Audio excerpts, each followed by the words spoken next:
Everyone. It's good to be back with you. Let me show you what I'm doing today. This is installment number 10 in my series, Free Grace, Easy Believism, Spurious Proof Text, Debunked. And today we're going to do John 11, 25, 26. I've been promising this one for a while. It's been a busy couple of weeks. Sorry about that. But I'm back. And so let's have a look at this. This is one of these texts that free grace people just love. In fact, all easy believers love John 11, 25, 26, mainly because it was translated by easy believers like them. Have a look at the text. Familiar to you. You'll remember the scene. This is Jesus coming to see Lazarus, who he was told was sick, but Lazarus is already dead. Now he meets Lazarus' sister, Martha, along the way, who informs Jesus, "We're sorry that you didn't get here earlier because our brother Lazarus is dead." But Jesus says to her here in 11, 25 and 26, "I am the resurrection and the life. He who believes in me, though he may die, he shall live. And whoever lives and believes in me shall never die." Do you believe this? Put this down for a moment. As I said, this is one of Easy Believism's favorite spurious proof texts. John 3:16, Ephesians 2:8 and 9, John 5:24. They love this text, 11, 25, 26. Why? Because it's another Protestant mistranslation. The verb that gets translated believes should have been translated does faithfulness. And the preposition that gets translated in should have been translated towards. Now, I'm going to show you that if you stick around. But first, I want to show you how it is that easy believers for centuries have been making soteriological hay with this strategic mistranslation of the verb pisteuo. They translate it believes. It should have been translated does faithfulness. Why? You're going to see in a minute, so stick around.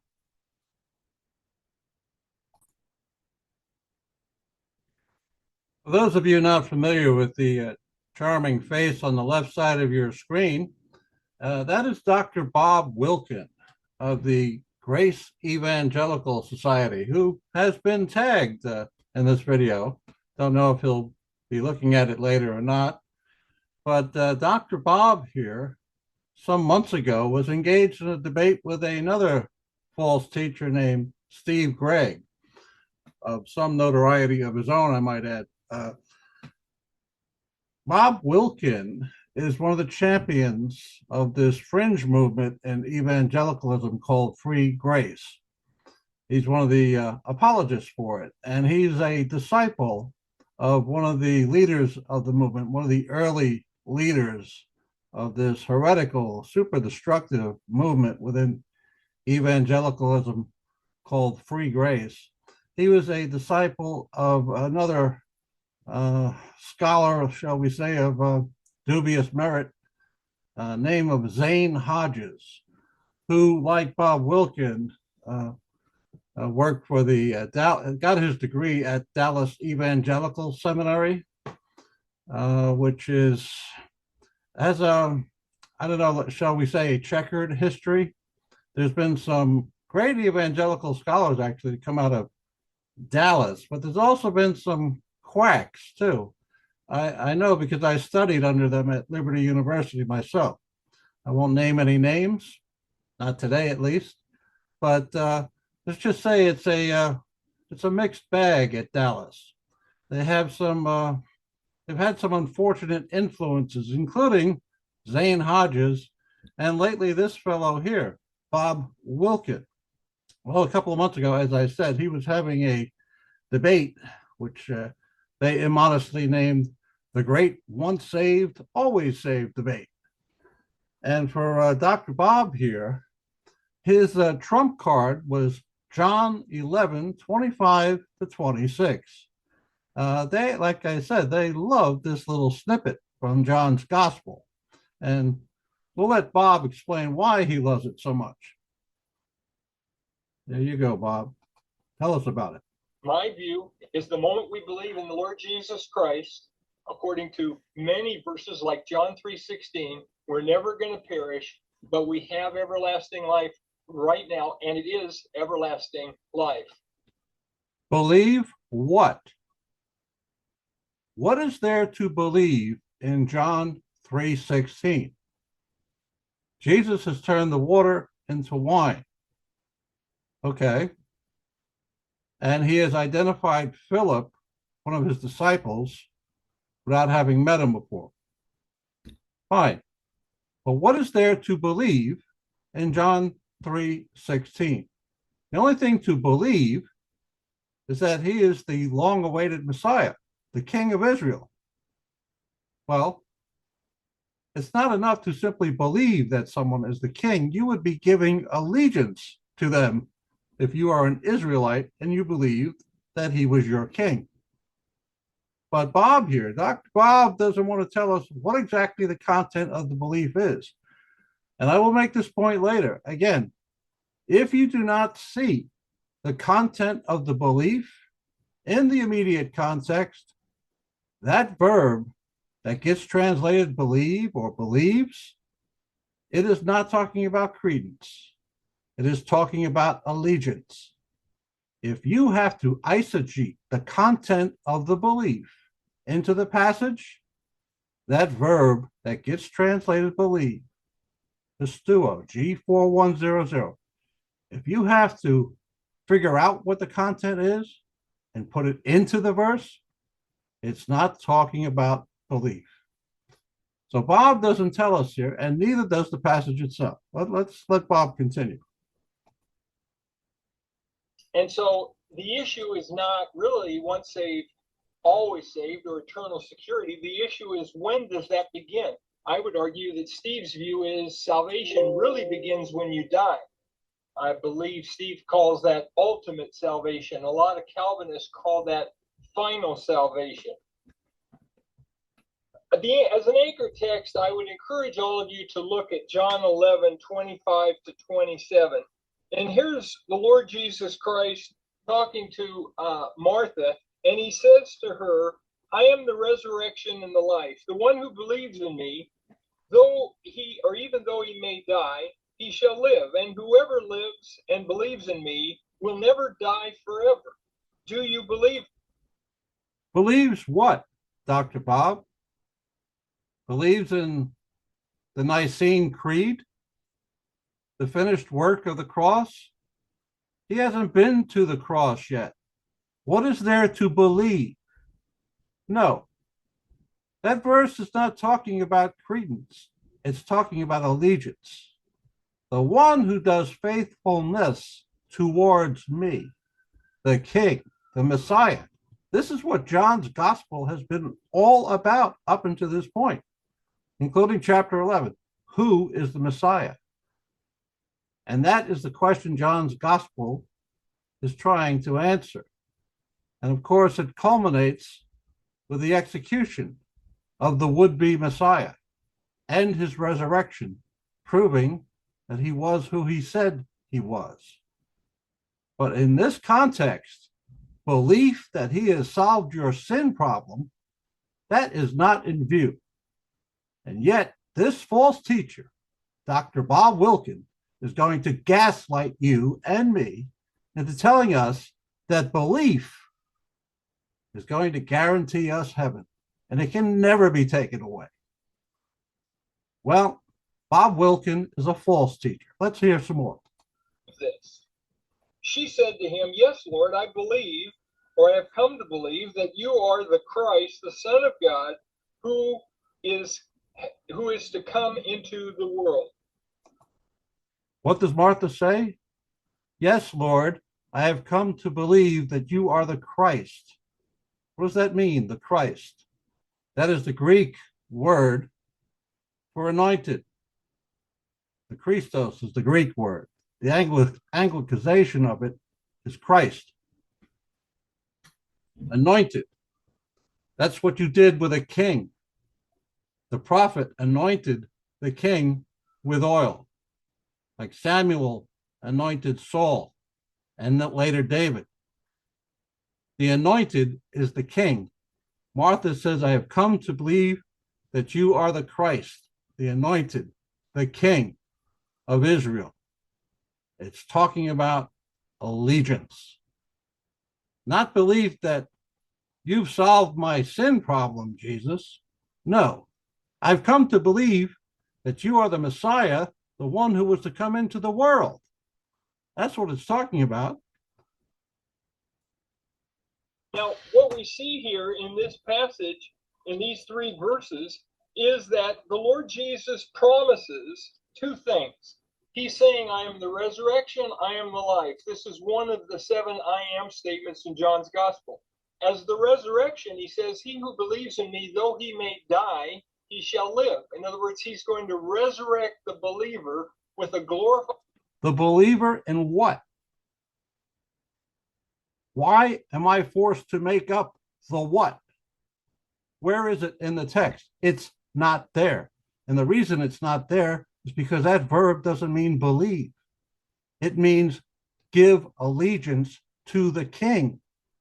That's what it also means in John chapter 3. And I did an hour-long video on that. Look it up in the playlist. John 3:16, I think I titled it The World's Second Biggest Lie, which is what it is. We won't go into the first. Again, he doesn't understand and does not want to understand that this verb that gets translated believes actually means does faithfulness. And I've said this in so many videos already. I'll say it again very quickly here. This verb that gets translated believe into English, okay, it is derived from the noun pistis. That noun gets translated faith or faithfulness, depending on the context. Pistis, G4102, gets translated faith or faithfulness, depending on the context. The same noun in Matthew 23:23, for example, gets translated faithfulness. Also in Galatians 5:22, Romans 3:3, it depends on the context. This verb, which he's translating believes, which Protestants for 500 years have been translating believes. This verb is the action of the noun, which also means faithfulness. What is the action of faithfulness? It's obedience. It's doing faithfulness. The action of faithfulness is doing faithfulness. And that's what this verb, mistranslated believes, in John 11:25 means. And that's why if you were to ask, if I was sitting across the room from Dr. Bob here, and I said, Dr. Wilkin, could you tell me exactly what the content is that of the belief that Jesus was demanding in John 11:25 or John 3:16 or John 6:40? Can you tell me exactly what the content of that belief he was demanding? I would get a dumb look on his face, just like I'm getting a dumb look on some of your faces right now, because you don't. This verb, again, it's a Protestant mistranslation, and it's been running people amok for 500 years. And that's what this series is about. Trying to correct these spurious proof texts like John 11:25, 46. Now let me resume before I start preaching. Body into the kingdom. Notice the only condition is believing in him. There's nothing about behavior or perseverance. Then he says, as the life, he who lives and believes in me shall never die. And the Greek shall never die is quite emphatic. It's ume, which is not, and then eston iona, forever. He's not ever, forever going to die spiritually. And so the life, Jesus is everlasting life. The life which he gives us is everlasting. And the only condition is believing in him. He who lives and believes in me shall never die. As long as a person believes in Jesus before they die physically, they're secure forever. Believes what? Believes what? Believes the virgin birth? Believes in the literal resurrection? Well, that hasn't happened yet. So what is he talking about? If Jesus is telling Martha that you get to live forever by believing in me, what is the content of the belief? He hasn't told Martha. The reason he hasn't told Martha is because he's not asking for credence. He's saying the one who recognizes that he is the king of Israel and does faithfulness towards him, that's the one who will live forever, even though they're dead. Dr. Bob doesn't get it and doesn't want to get it. And so do a lot of you. Even knowing this, you still don't want to get it. And then he asked Martha, do you believe this? And her answer is, yes, Lord. And she says, why? Because she knows he's the Christ who is to come into the world, the Christ, the Son of God, who is to come into the world. And the Lord doesn't rebuke her for saying, oh, yes, I believe that. She knows that she is going to be resurrected. She knows her brother Lazarus is going to be resurrected into the kingdom. And she knows. Okay. That is quite enough of that goddamn false teacher for one evening. And when I say goddamn false teacher, I'm not taking the Lord's name in vain. I'm saying that man is damned to hell because he is a false teacher and willfully so.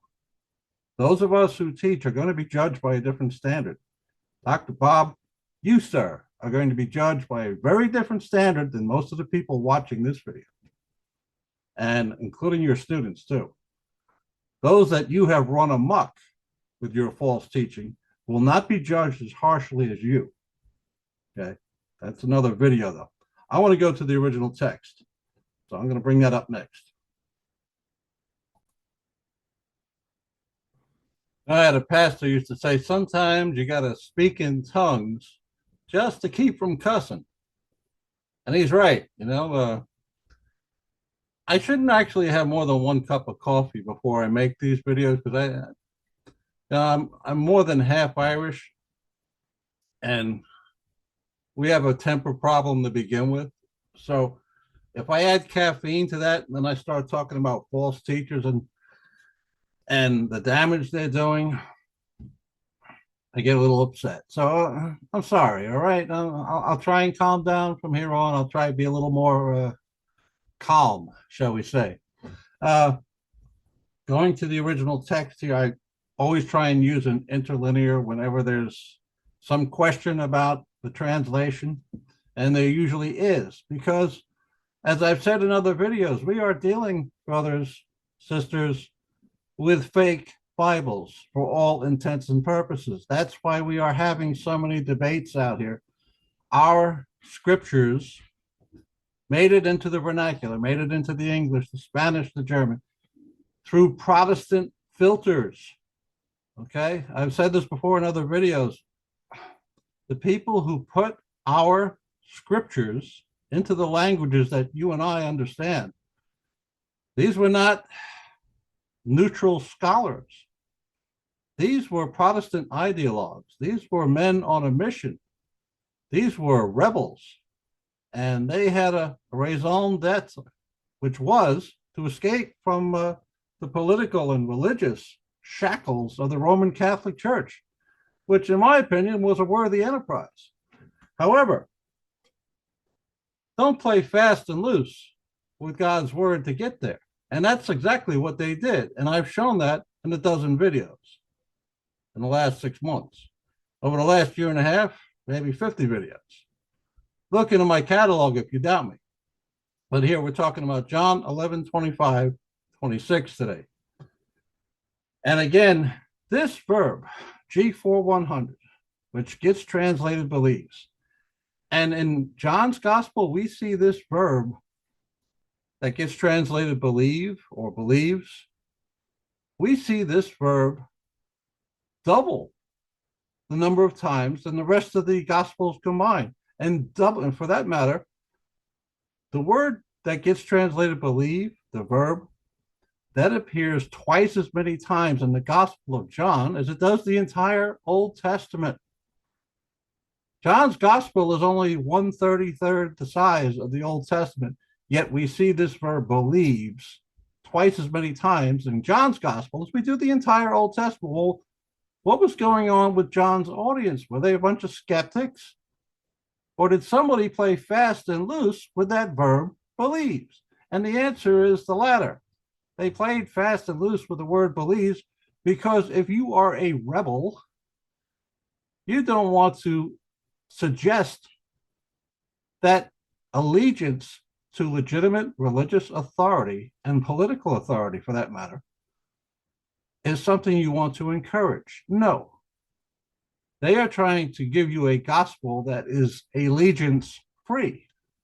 It's all about thinking the warm fuzzies about Jesus. That's how you get to heaven. If you believe the meta narrative, you're going to heaven. Isn't that wonderful? You don't have to obey anything.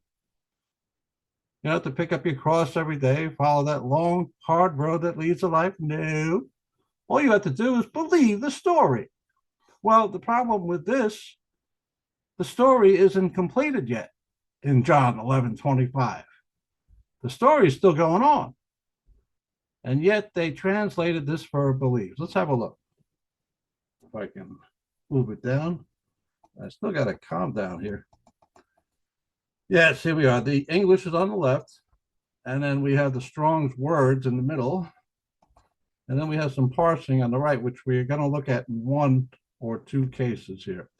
So here again, from 11:25, Jesus said unto her, I am the resurrection and the life.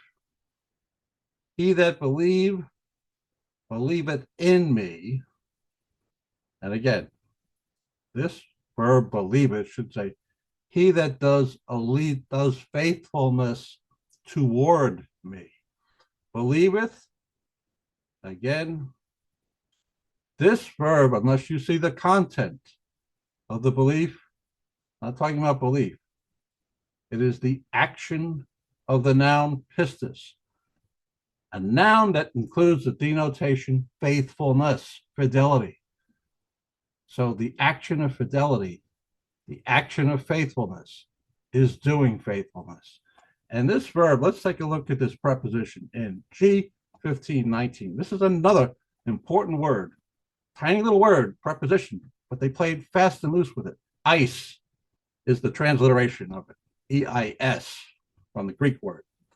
Okay, and let's move it down here just a bit. I'm going to show you, like so many Koine prepositions, this is a very flexible preposition. It's a translator's choice what to go with it in English. Koine, again, is a much smaller language than English. So you have prepositions like eis doing multiple duties.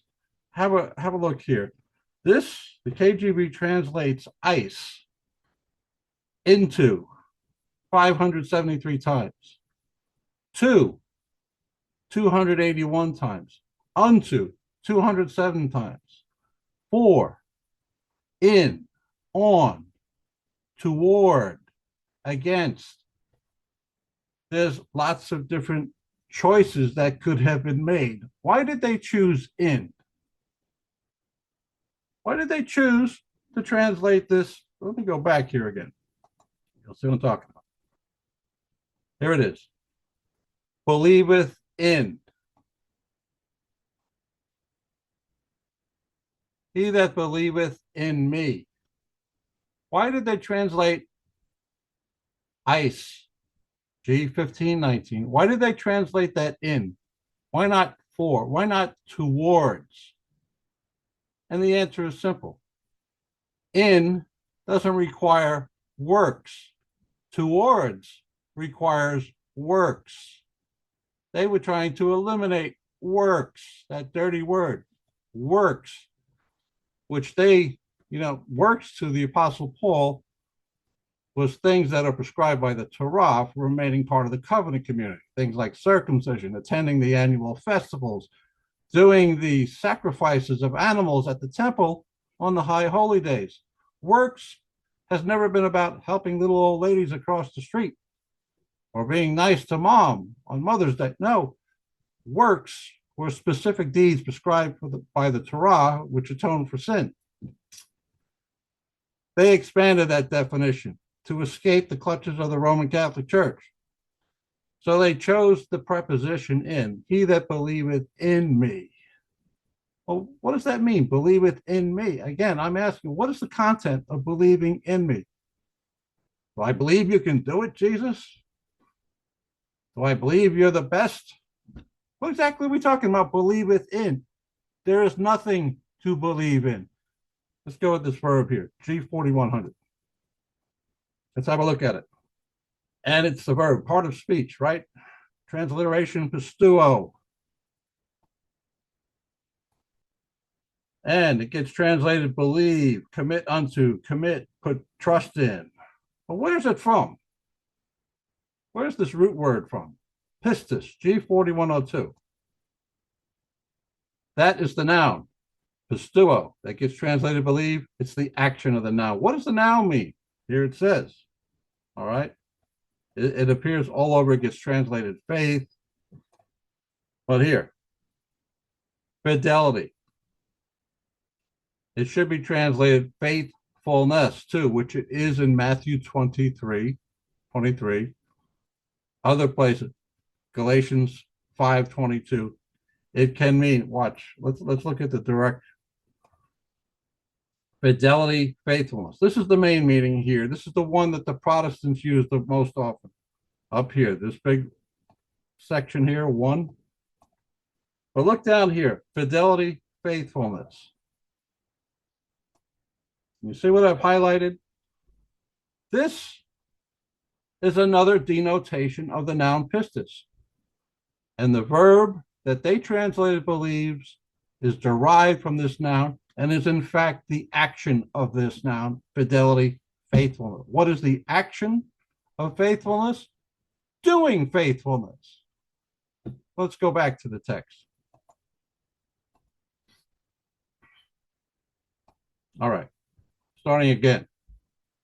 He said unto her, I am the resurrection and the life. He that believeth in me, no, not believeth in me, he that does faithfulness toward me. If I translate this phrase, he that does faithfulness toward me, I don't have to eisegete the content of the faith. I don't have to make it up. I don't have to wonder what part of the story, what part of the Nicene Creed is he talking about here? Because he's not talking about it. He's talking about doing faithfulness. And this same phrase, believeth in, pisteuon on, let's have a look at this here.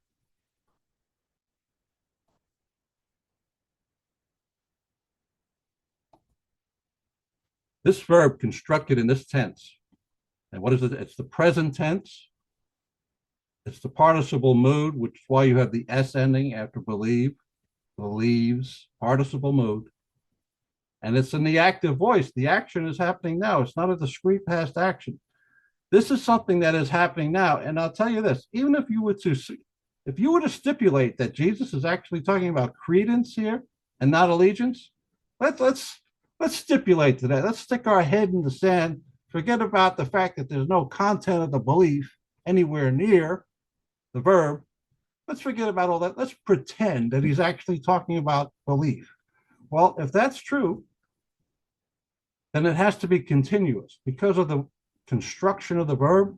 Again, present tense, participle mood, happening now, continuous action, active voice. So it can't be a past belief. It has to be happening now. So when I hear someone like the layman seminary say, well, you could be an atheist the next day, but as long as you believe that one time, doesn't matter. As long as there was one point in your life that you actually believe, well, this tense here contradicts that.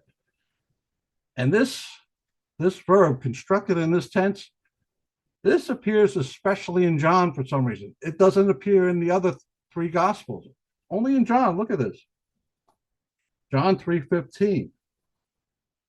That whosoever believeth in, and again, it really should be translated, does faithfulness toward. For God so loved the world that he gave his only son, that whosoever does faithfulness toward him, not believeth in him. There's nothing to believe in John 3:16 either.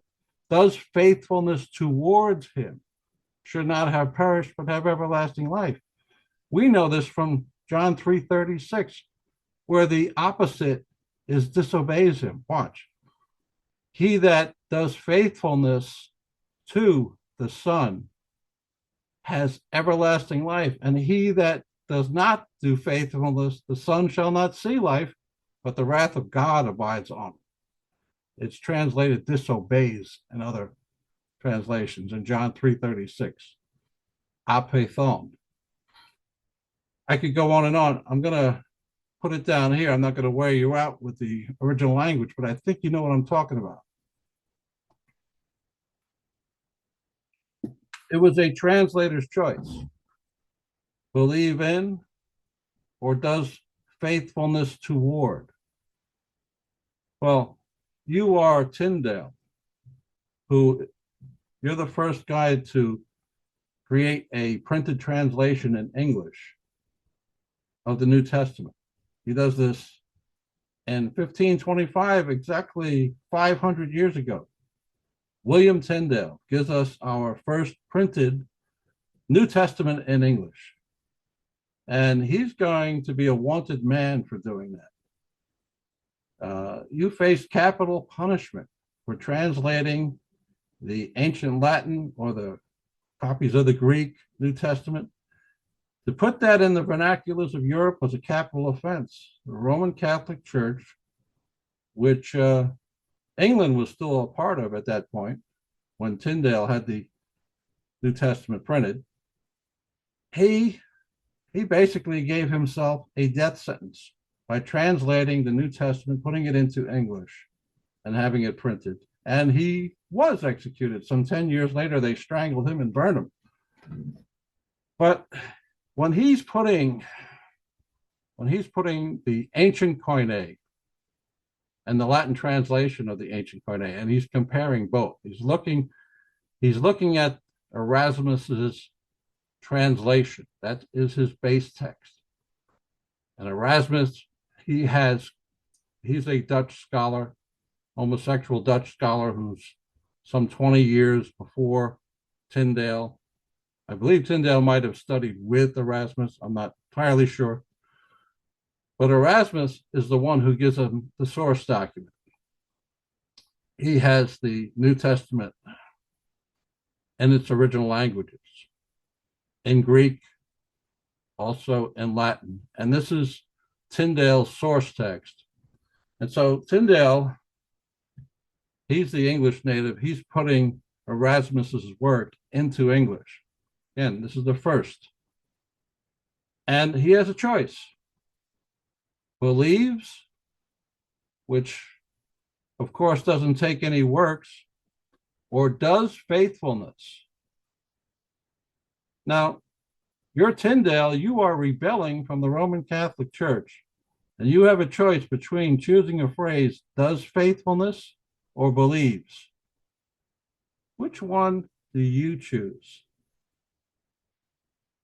And for the past 500 years, Protestant translators have went with believes, works-free believes. Not because it is the best possible translation choice given the context. No, it's the best possible translation choice given your a priori soteriology, your theory of salvation, your works-free, gospel according to personal sacrifice-free, easy believism. That's why you translate pisteuon eis, believes in, instead of does faithfulness towards. If you go with does faithfulness towards, then we're talking about works, aren't we?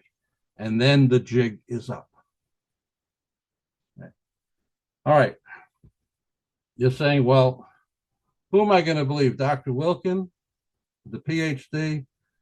Am I going to believe all these other English translations, or am I going to believe YouTube Charlie here? Well, YouTube Charlie is not the only one making this assessment. There's an entirely different school of thought called the New Perspective on Paul. Look it up, Wikipedia, New Perspective on Paul. You'll see there are quite a number of New Testament scholars who understand that the pistis word group, which includes faith and belief, G4100 through G4104, sorry. There's an adjective, the noun, and the verb in the pistis family. They recognize, looking at other texts from that era, from the same era, from Josephus, from other writers of the same time, Philo of Alexandria, for example. They looked at the use of these nouns and the verb, and they see in other contexts, especially when it comes to political context, which again, John's gospel is a very political document. When you use that word group in a political context, it has the denotation of allegiance. It is basically a translator's choice. Now, once again, those translators who put the original languages into our English, into the German, to the vernaculars of Europe, they were not neutral ancient language scholars. They were Protestant ideologues. And this is reflected in our fake Bibles and our fake teachers like Bob Wilkin and the free grace fools who are following him blindly. No. The one who does faithfulness to Jesus, to King Jesus, they're the ones who will have eternal life. Does faithfulness, not one time, not one day, but who picks up their cross every day and follows that long and hard road that leads to life. It's not a discrete one-time event giving your mental assent to some ancient story that you can't personally verify. And I've said this before, there is no good reason to think that credulity is a virtue. When I look at Christians and I say we are people of faith, that doesn't mean we're people of superstition. We are people of fidelity. That's what that noun means, fidelity. But let me stop here because I guess I'm already pretty long, okay? And I don't know what's up next on the list. I forget. But I'm sure we're going to have several more spurious proof texts coming your way and soon. Yes. I think there was Acts 4:12 I was getting ready to do too. That's another story. I will leave it here. Thanks for sticking with me this long. Have a good night, everyone.